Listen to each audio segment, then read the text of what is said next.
Welcome to our Q&A. Today's question is, what are the main phases of clinical trials? Here we have to differentiate a little bit between drugs and medical devices. For medical devices, it's a little bit simpler. We have basically a pre-market and a post-market phase.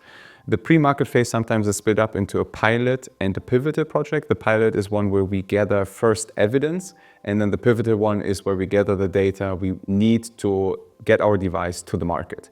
And then in the post-market space, you look at a broader population and wider safety information or effectiveness information. On the drug side, we have 4 phases which we distinguish, and there can be subcategories, but basically a phase 1 is where the research starts, often performed in healthy volunteers under controlled conditions, where you get first information on the safety of your drug.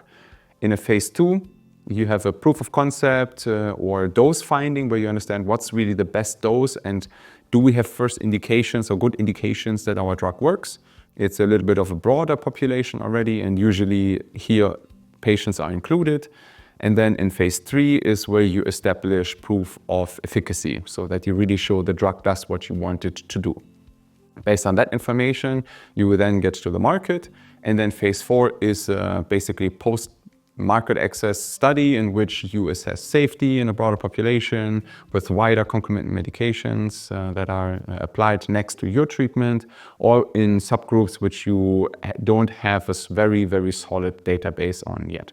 So this differentiates the 4 phases for drugs and the pre- and post-market phase for medical devices.